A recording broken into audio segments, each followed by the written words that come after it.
sir, how to approach current affairs? What should be my timeline? What are the sources I have to prepare? Which topics shall I focus? Because SEBI examination is around the corner. So these are the questions which students are asking me at many calls that sir SEBI में current affairs कैसे करेंगे, और ये भी doubt आ रहा है कि sir क्या फेज 2 के लिए भी सेबी में करंट अफेयर्स पढ़ने पड़ेंगे, कितने क्वेश्चंस आए हैं सर सेबी में फेज 2 करंट अफेयर्स में। तो काफी डाउट्स है दोस्तों आपके माइंड में, तो हमने इस डाउट्स को थोड़ा सा कैटेगराइज किया जिनको हम आज की इस वीडियो में आपके साथ डिस्कस करेंगे। जैसे कौन से ऐसे टॉपिक्स है जिनके आपको ऊपर आपको फोकस करना है, क्या डिफाइंड टाइमलाइन रहेगी दोस्तों, यानी कितने मंथ्स को आप टारगेट कीजिए अगर फेज 1 फेज 2 की बात करते हैं, सोर्सेज क्या होने चाहिए दोस्तों तो उसके बारे में डिस्कस करेंगे, क्या एक आपका स्टडी प्लान होना चाहिए, और कौन सी ऐसी चीजें जो आपको बिल्कुल नहीं करनी है या कौन सी चीजें बिल्कुल करनी है, ठीक है, if you are targeting the SEBI examination. First of all, the most important thing if you talk about this examination is, guys, before you do anything is look at the previous year question paper. आप PYQs को अगर समझ रहे हैं तो बहुत ही अच्छी बात है। अगर अभी तक आपने PYQs नहीं देखी हैं, so please do the first thing, guys. We are providing you the previous year question paper absolutely free of cost. The link is given in the description below.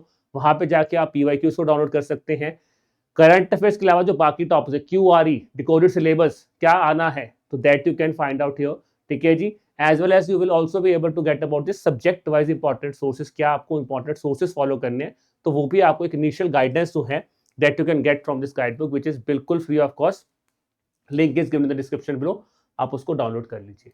अब सबसे पहला पॉइंट जो सबसे इंपॉर्टेंट चीज है कि पढ़ना क्या है, what are the topics which you should focus for the SEBI examination. Now the first and foremost thing, guys, that you must understand here is that here the SEBI examination is not like, I would say, RBI or NABARD, where current affairs is a merit section. No. First of all, overall, there is a qualification of 30% which is required in phase 1 paper 1. तो इसका मतलब आपको overall ही marks जो है वो secure करने हैं, ना कि आपको मैं ये बोलूंगा कि आपको कोई सेक्शनल कट ऑफ निकालना है या फिर करंट अफेयर्स नहीं हुए और आपका QRE बहुत स्ट्रांग है तो आपको करंट अफेयर्स के बिना पेपर नहीं निकाल पाओगे, तो ये चीज नहीं है। So you should be clear about this thing that in this the current affairs that you have to prepare for SEBI, it should be in such a manner and it should be only up to such extent that your phase 1 paper 2 as well as your phase 2 preparation is not hampering. Okay, so that should be the first thing that you have to keep in mind. Now considering that thing, we will take this video forward where we will talk about what are the topics where you can follow on focus, because total आपको 20 questions आ रहे हैं 25 marks के, तो अगर 20 questions आ रहे हैं, ठीक है जी, तो मैं बोलूंगा अगर आप यहाँ पे बहुत ही बच्चे स्टूडेंट तो try to attempt 10 to 12 questions, you are an average student, try to attempt around 7 to 10 questions, और अगर आपको लग रहा है कुछ भी तो कम से कम आप 5 to 7 क्वेश्चन तो यहाँ पे कर ही लोगे, दैट यू कैन मैनेज, ठीक है। तो ये एक आपका अटेम्प्टेशन स्ट्रेटेजी होनी चाहिए, बिकॉज ऐसा नहीं कि यार आपको सारे के सारे 25 मार्क्स पर पूरा पेपर करंट अफेयर से निकालना है, नॉट लाइक दैट, ठीक है। Now, first of all, let's try to look at the topics from where the questions can be asked, both in phase 1 as well as in phase 2 of the examination है। अब phase 2 की मैं बात करूँ, सिर्फ 2 question आए थे पिछली बार, तो ऐसा नहीं कि बहुत ज्यादा क्वेश्चन आए थे, 2 क्वेश्चन आए थे वहां पे। Primarily topic, if I talk about here, your prime focus should always be on general affairs topics because they are important, like first day news, government initiatives, science and tech, your defense exercises, your sports initiatives, environment related initiatives, bank and finance, current affairs, summits and conferences, awards, days in news, ठीक है जी। Then I would say important appointments, they are the important areas where you should focus more. Then if I talk about here along with that government schemes और reports, you can follow this thing, ठीक है जी। Government schemes and reports, ठीक है, they are important for the examination, because अगर हम बात करें तो अराउंड 3 to 4 क्वेश्चंस आते, 4 to 5 क्वेश्चंस आते हैं दोनों को मिला के, अगर मैं बात करूं, ठीक है, 3 से 4, 4 से 5 के बीच में रेंज रहती है। बट मैं ये बोलूंगा अगर आपका ये वाला एरिया स्ट्रांग है तो then you can skip this part also, because ऐसा नहीं कि इसी बेस पे पेपर निकलेगा, ठीक है, ऐसा नहीं है। बट अगर आपको लग रहा है कि नहीं I have to score around 13, 14, 15 questions attempt करने, बहुत ज्यादा करने, then I could say you can go with government schemes and reports also. Plus important thing, remember finance, static, so they will always ask you questions from static, financial static, ठीक है जी, in your examination. So around 4 to 5 questions you can expect from the static portion, which means current affairs overall is catering around your, that is regarding 15-16 number current affairs आ रहा है, बाकी आपका static भी आता है, तो 15-16 से भी अगर आप इन सबको करोगे तो around you can easily attempt around 10 to 11 question हो सकते हैं इजिली अटेम्प्ट, ठीक है। अब एक क्वेश्चन आपका यहाँ पे है, क्या हमें आरबीआई नोटिफिकेशंस करनी है। अब देखो यार, आरबीआई नोटिफिकेशन पे एक क्वेश्चन आया है जो कि आया था फेज 2 में, बट फेज 1 में ऐसा कोई आरबीआई नोटिफिकेशन के अंदर से क्वेश्चन नहीं आया है। There is hardly a question from RBI notification. So I would say RBI notification is not that much an important that you can not, मतलब दिस इज एन एग्जामिनेशन जहां पे आप नोटिफिकेशन के बिना बिल्कुल नहीं जा सकते। It is not that kind of a paper, but then I would say if this is a priority RBI notification, I would be considering it on a low priority, not on a high priority topic. That is what I would say to you here. ठीक है. Now let's try to look at the questions that have been asked. Question पूछा गया, which among the following city has recently become the first Indian city to be included in UNESCO city? First in news से question पूछा गया. First in news से पिछली बार अगर 2024 की मैं बात करता हूँ दोस्तों, तो वहां पे हमसे 3-4 सवाल पूछे गए, which is a very good number. So this is a topic that I always say, if something is taking place for the first time, that is very very important. फिर आ जाता है आपका Indian railway highest railway bridge, government initiative, a question has been asked. Then there was a question on financial circular. This is a question from SEBI, ठीक है जी. So what does SID, what does S in SID stand for? Is a question that has been asked from SEBI circular. Then if I talk about here, there was a question from awards that have been asked, who has become the first Indian to be conferred the lifetime achievement award. Again इसको आप first in news से भी consider कर सकते हो, award से भी consider कर सकते हो. The question that has been asked to us in the examination. So this tells us that if you are targeting general affairs, your 8 to 9 questions can be tackled only from general affairs wala part. 2 to 3 questions are coming from financial current affairs, 3 to 4 questions from your schemes and reports combined, okay, and then I would say your finance static 4 to 5 questions are there. So this is how the number of questions are there, and from this I can say the topics are here. तो इनको अगर आप अच्छी तरह से कर लेते हो जनरल अफेयर्स वाले टॉपिक्स, तो आप जो हमें देखो कट ऑफ मार्क को क्लियर करना है, हमें यहाँ पे ये नहीं सोचना कि मेरे को सिर्फ जीए में ही सारा कुछ होगा. अगर क्यूआरई आपका ठीक भी, तो ऐसा कभी नहीं आप क्यूआरई बिल्कुल छोड़ दोगे, कुछ तो करोगे ना वहां पे भी. That is the thing. Okay, so I hope the first thing is clear. Now let's talk about the second important thing. That topics हमें पता लग गए हैं, और ये हमारा एक फेस 4 क्वेश्चन जो आया था, RBI how many working days should be part of the key fact statement. तो ये क्वेश्चन हमसे पूछा गया था फेज 2 में, ठीक है, which was somehow in the month of अगस्त. एक क्वेश्चन था, ठीक है. अब मैं आपको इसके लिए बोलूं कि आपको पूरी की पूरी नोटिफिकेशंस पढ़नी है. I would again see here guys the return of output is low here because again the number of questions are not that much. ठीक है, एक दो क्वेश्चन के लिए मैं नहीं बोलूंगा कि आप बहुत ज्यादा डिटेल में पढ़िए, because the return is not getting much. एक क्वेश्चन स्कीम से था, एक यहां से था, तो ऐसे था. ठीक है, चलिए अब क्वेश्चन आता है दोस्तों आपका टाइमलाइन के ऊपर. What should be the timeline that you have to follow here? Now coming to the timeline guys, I would say timeline is pretty much simple, that if you are targeting थोड़ा higher number of questions, so I would say desirably you should cover 5 months of current affairs. But considering the timeline, आपको लग रहा है मैंने अभी start किया है, मुझे अभी बाकी टॉपिक्स पेपर 2 के टॉपिक्स पढ़ने हैं, और वो सबसे इंपॉर्टेंट है. अगर आपने अभी उनको भी पढ़ना है तो आप भाई सबसे पहले 3 मंथ्स को टारगेट कर लीजिए. 3 months of current affairs which will be 1 week before the examination here. ठीक है, अब इंपॉर्टेंट पॉइंट कि यहां से हम क्वेश्चन देखेंगे. क्वेश्चन आया था देखो, कोझिकोड वाला paper was in the month of July, end of July में पेपर में था, तो 24 ऑफ जून को. ठीक है, 21 ऑफ जून को न्यूज में था, तो जून से ही कितने क्वेश्चन आए हैं. ठीक है जी, बात करें 18th of June. So which means again last months are important, and this is the question that you can expect from a static part. तो मैंने जान के स्टैटिक वाला क्वेश्चन भी ऐड किया कि अगर आप देख रहे हैं तो स्टैटिक क्वेश्चंस भी पूछ रहा हो. ठीक है, which of the following central bank is or are the members of Bank of International Settlement. तो financial current affairs you should have a good strong hand here. इसके अलावा मैं बात करूं, एक दो क्वेश्चन उसमें स्कीम से पूछे, एक दो क्वेश्चन रिपोर्ट से पूछे, जो लास्ट के 2-3 महीनों में है, उनको आप कॉम्प्रिहेंसिवली जो है पढ़ सकते हैं. ठीक है, अब ये हो गया हमारा timeline. So nutshell here is guys 5 months are enough. ठीक है, for phase 2 also I would say 5 months of current affairs will be more than enough. ठीक है, नॉट गो बियॉन्ड दैट. ठीक है, अगर आपके पास टाइम है, आपको लग रहा है, तो then I would say target 6 months. But I would say अगर आप 5 मंथ्स को अच्छी तरह कर लेते हैं, तो आप फेज 1 एंड फेज 2 दोनों के लिए अच्छी तरह प्रिपेयर कर सकते हैं for the SEBI examination. Now comes the next important thing. 2 things are clear, topics कौन से पढ़ने हैं, कितने महीनों के लिए पढ़ने हैं. तीसरा पॉइंट आ जाता है कि सर मैं कौन से सोर्सेज को फॉलो करूं, बिकॉज बहुत सोर्सेज है. अब देखो यार, अगर मैं जनरल कंटेक्स्ट में बात करूं तो sources, there is no limitation to a sources because current affair is such a vast topic, so there is no limitation that we can set here. Primarily, if I talk about here, what we have observed is that Hindu is a prime important source if we consider from the perspective of questions that have been asked from general affairs. Financial current affairs, if I talk about here, previous year there was not question, 2024 में नहीं पूछा गया था business stand से, because question ही बहुत थोड़े से tricky based question थे, स्टैटिक से कंसेप्ट उन्होंने करंट से स्टैटिक बदल, जैसे REITS पे क्वेश्चन पूछ लिया उन्होंने, है ना, तो वो करंट से स्टैटिक पूछा था। बट अगर हम बात करें फाइनेंशियल करंट अफेयर्स के लिए, you can go with business standard और you can go with live here. But personally if you say my guys, क्या ये दो सोर्स इनफ है? आई वुड से नहीं, बिकॉज काफी मल्टीपल सोर्सेज हैं। I would say to you guys, the best thing that you should do is go with the compilations. आप compilations पकड़िए, ठीक है जी, लास्ट 3 मंथ्स की।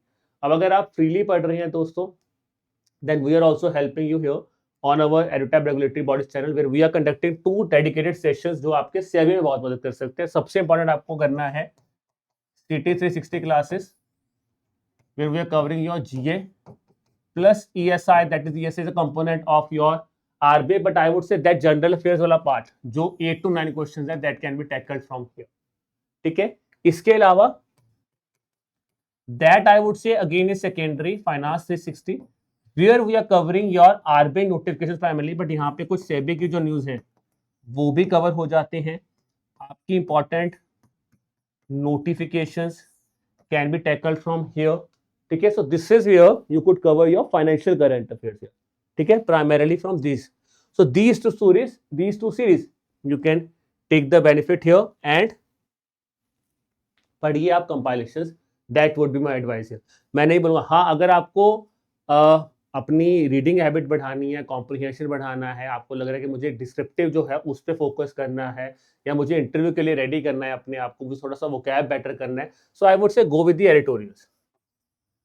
In that case editorials can be a good thing, but that I always say कि अगर आपके पास time है तो यस एक आधा एडिटोरियल पढ़ो, because that would really help you और polish you for your, because thoughts will be coming, so that can be taken advantage, that can be taken benefit, but not with respect to objective part, because बहुत ज्यादा vastness है तो किसी एक चीज पे नहीं कर सकते। जैसे मैं आपको दिखाता भी यहाँ पे, देखिए कोझिकोडे पे क्वेश्चन आया था, ये हिंदू से क्वेश्चन आया है, कोझिकोडे वाला भी और आपका चेनाब ब्रिज वाला भी, दोनों क्वेश्चन हिंदू से आए थे, ठीक है। अब अगर मैं बात करूँ, क्वेश्चन आया विनोद गनात्रा जी वाला, ये क्वेश्चन आया न्यूज ऑन एयर से। अब ये क्वेश्चन न्यूज ऑन एयर से आ गया, अब क्या हम न्यूज ऑन एयर पढ़ने बैठ जाए? एक आधा क्वेश्चन आपका जो है वो बिजनेस टुडे से आया होगा, एक आधा क्वेश्चन आपका PIB से भी आया होगा, तो क्या हम इन सब सोर्सेज के लिए एक एक क्वेश्चन को चेज करने बैठे? Because in total we have just 20 questions, it is not feasible to chase all the question ना, फिजिबल नहीं है कि आप हर क्वेश्चन के लिए सोर्स को चेज करने बैठ जाओगे, वो नहीं फिजिबल होगा और प्रैक्टिकली करना भी नहीं है ना। तो इसीलिए compilation is the best solution that I would advise कि आपको करनी चाहिए, ठीक है जी। अब तीसरा पार्ट भी हो गया हमारा सोर्स। अब आते हैं कि एक्चुअल में हमें प्लान क्या बनाना है, स्टडी प्लान क्या करना है। देखो स्टडी प्लान में सबसे पहला पार्ट आपको याद रखना है, आपको जनरल अफेयर्स वाले टॉपिक्स पढ़ने हैं, ठीक है जी, of last 3 months on priority, which means आप अक्टूबर, नवंबर और दिसंबर के करंट अफेयर्स पढ़ लो प्रायोरिटी पे, ठीक है। दूसरा, coming to the thing, this is a high priority topic. अब इसमें से मैं बोलूं कि आप किस किस चीजों को स्किप कर सकते, जैसे fairs and festivals,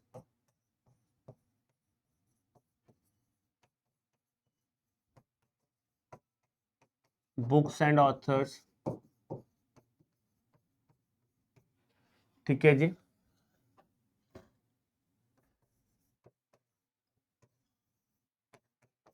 environment news, that you can skip because that is not that much, that you should take on low priority. Third, I would say आपके फाइनेंस करंट अफेयर्स, स्पेसिफिकली जहां पे SEBI, PFRDA, इरेडाई और RBI context में जो current affairs हैं आपको ये पढ़ने हैं प्रायोरिटी, ठीक है। सो ये तो पढ़ना ही है। इसके बाद सेकंड आपको आना financial current affairs, because they will be important. Fourth, reports और schemes of past 3 months you can target. इसको 3 मंथ्स टारगेट करना, अगर आपके 3 हो जाते तो टारगेट करो कि उसके बाद हम अगर अगस्त तक जा सकते हैं तो go till August, but that should be the priority, first, second, third, fourth. ठीक है जी। फिफ्थ पार्ट, ये आपको इस तरह से पढ़ना है। अब आप क्या कीजिए, अगर आप आरबीआई की तैयारी करके आ रहे हैं तो आपने ऑब्वियसली वाले फिर फ्रॉम कमिंग फ्रॉम आरबीआई तो आपने अक्टूबर तक, फर्स्ट वीक ऑफ अक्टूबर तक पढ़ा है। अब आपको अक्टूबर, नवंबर, दिसंबर पढ़ना है। ठीक है जी। Then I would say what should be plan, your prime plan should be कि आप हर वीक बाय वीक करंट पे स्टार्ट कर दो। Start from that, I would start from month of नवंबर।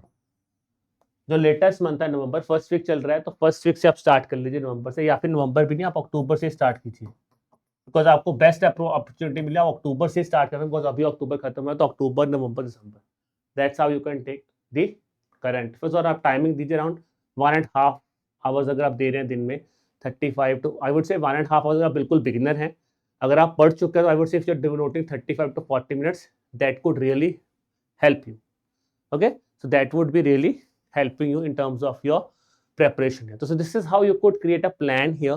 ठीक है, बिकॉज मैं अब ये नहीं बोलूँगा डे बाय डे प्लान है यार, क्योंकि अभी आपको बाकी टॉपिक्स करने। Again first thing will be कि आप सबसे पहले, अगर आपने अभी पेपर 2 नहीं पढ़ा है तो आप पेपर 2 के ऊपर ज़्यादा फोकस कीजिए।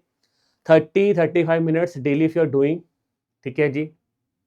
Practising the mock test, mock test अभी मत दे देना एकदम, तो जो है प्रैक्टिस करो चीज़ों को, practice your MCQs, read at least comparison, read at least twice, practice MCQs, analyze your mistake। तो ये बेसिक चीजें तो करनी ही करनी है, बट मैं अगर आपसे मॉक बोलूं तो अभी नहीं करने, मॉक कोशिश करना दिसंबर के फर्स्ट वीक में, फर्स्ट से सेकंड वीक में जाकर दिसंबर में मॉक्स देना स्टार्ट करना, because I think if you are giving 3 to 4 mocks that would be more than enough. अब यहाँ पे आपको 15-15, 20 मॉक्स नहीं करनी है, आप 2-3 मॉक्स कर लोगे, that would really help you. ठीक है, so this should be your strategy for your SEBI preparation here. Now coming to the important thing, अब आपको क्या बिल्कुल करना है और क्या आपको बिल्कुल नहीं करना है, ये बहुत इंपॉर्टेंट है। स्टडी प्लान तो मैंने आपको बता रहा किस कौन से मंथ करनी है, किस तरह से अप्रोच करना है। अब आते हैं क्या चीजें आपको करनी है। सबसे पहले करनी है जी, आपको पीवाईक्यूज को एनालाइज करना है। आप जो भी कंपाइलेशन है कम से कम उनको at least read them twice. Now I would not say chase multiple sources, you read the compilations again and again, make sure that from that compilation your question should not be skipped, then revise these notes multiple number of times, practice more pyqs or practice more mcqs, I would say. When you are practicing the mcqs, reading the compilation, then analyze your mistakes. This should be the basic approach for current affairs। अगर आप ये चीजें कर लेते हो तो you can score very good marks है। अब क्या आपको नहीं करना है, सबसे पहली बात तो ये है यार, आप न्यूज़पेपर्स में अगेन बोलूंगा, SEBI does not require reading newspaper. आपने एडिटोरियल्स पढ़ने हैं, आपका लग रहा है कि मुझे करने हैं for my betterment, you can go, but otherwise newspapers are not that much required for SEBI, compilations can do the work. Budget survey से क्वेश्चन आते हैं, पिछली बार नहीं आया था बिकॉज बजट सर्वे बहुत पहले रिलीज हुआ था, तो अभी भी इस साल बजट सर्वे से क्वेश्चन एक्सपेक्टेड नहीं है। रीजन सिंपल है दोस्तों, बिकॉज पेपर जैन में होने वाला और पिछले बार बजट 1 Feb और 30 Jan को आया था, तो अभी रिक्वायरमेंट ऐसा नहीं है मैं आपको बोलूँ फुल डॉक्यूमेंट ऑफ बजट पढ़िए, नहीं है। और अगर आप कोई यूपीएससी मैगजीन्स पढ़ रहे हैं या फिर मैं बोलूँ मल्टीपल मैगजीन्स पे जा रहे हैं, not required. Do not go with UPSC magazines, do not go with the, मैं आई वुड से कि मल्टीपल कंपाइलेशंस आप इतनी मत पढ़िए, because the only thing I would advise is stick to a source. आप एक सोर्स पे स्टिक कीजिए, ठीक है, डिफरेंट सोर्सेज पे मत भागिए, stick to one source, read it thoroughly, practice the MCQs. If you are finding some additional information, just add it there. That would be more than enough. इससे ज्यादा हमें नहीं भागना है, because ultimate thing is we are not here to be a topper in phase 1 paper 1. Ultimate goal is कि phase 1 paper 1 में जो cut off दे दिया उन्होंने, उसको हम यहाँ से कर लें. That would be helping us. That is the only goal. ठीक है? So now guys, how Edutap is helping you? Let me just show you the thing. So guys, for that purpose, ठीक है जी, if you go to our website of Edutap, so guys you guys can click on the courses and click on the SEBI graded courses. ठीक है, so here if I talk about here guys, ठीक है जी, with respect to dedicated course for SEBI, so we have launched our dedicated phase 1 plus phase 2 live crash course for SEBI, where you will be getting live classes. You will be getting summary sheets of all the components that have been taught to you. Current affairs की आपको magazine मिल रही है, and these current affairs magazines are being designed with respect to SEBI examination. So dedicated magazines, you can take their benefit. ठीक है जी. Practice questions are going to be provided here. You have been provided full length tests of phase 1 paper 1, phase 1 paper 2, phase 2 solve previous question paper, chapter wise mocks, current affairs mock tests are being provided. If you are a person who just wants to practice the quiz, ठीक है, he or she can enroll with the phase 1 plus phase 2 test series, guys. ठीक है जी. If you just want to start your preparation from the beginning stage, so you guys can go with the SEBI Grade A Gold course. ठीक है जी, जहाँ पे आपको concept classes, concept notes, summary sheets जो हैं बिल्कुल बेसिक से आपको करना चाहते हो. And if you are feeling कि मुझे फेज 1 पेपर 1 मेरा हो जाएगा, मैं कर लूंगा, मुझे फेज 2 की तैयारी करनी है, फेज 2 पेपर 2 और फेज 1 पेपर 2 मुझे उन पे फोकस करना है, so you can go also with the silver course also. ठीक है. If somehow you are targeting SEBI with any examination, let's say you are targeting SEBI और आपको लग रहा है सेबी के साथ मुझे बाकी एग्जाम्स की तैयारी भी करना है, so you can approach to any of the courses. RBI SEBI NABARD combo, RBI NABARD SEBI combo can be done here. ठीक है जी. So these are the different courses we are offering you here. And guys, with respect to the discounts that we are offering, so whenever you approach to our website, whatever be the recent discount that will be displayed here, okay, and you can avail that specific discount from the website. Okay, so this is all about this video on how to approach current affairs for your SEBI grade examination. Okay, ji. Most important thing, as I told you, just go with this perception, that do not go with this mindset that RBI में एक paper मुश्किल था. Paper हो सकता है मुश्किल होगा, I am not saying easy होगा, बट याद रखो कि यार यहाँ पे आपको ओवरऑल कट ऑफ पे ध्यान रखना है. जो 30% डिफाइंड है, ऐसा कुछ नहीं, सेक्शनल कट ऑफ है, मेरिट है, नहीं है. तो उस हिसाब से अपनी प्लानिंग प्रिपेयर करो कि आपका जो फेज 1 का पेपर 2 है और जो आपका फेज 2 है वो हैम्पर नहीं होना चाहिए, because that is where the game lies here. ठीक है. सो उस चीज को बिल्कुल भी आप इग्नोर मत करो, उस चीज के ऊपर सबसे ज्यादा फोकस रखो. ठीक है. With respect to current affairs, the strategy I think that will really help you in your preparation. Still, if you have any doubt in your mind, we're always there for you. Just drop us an email, that is at hello@edutab.co.in, or you guys can have a call with us on the number 81462 07241. So, chaliye guys, bye bye.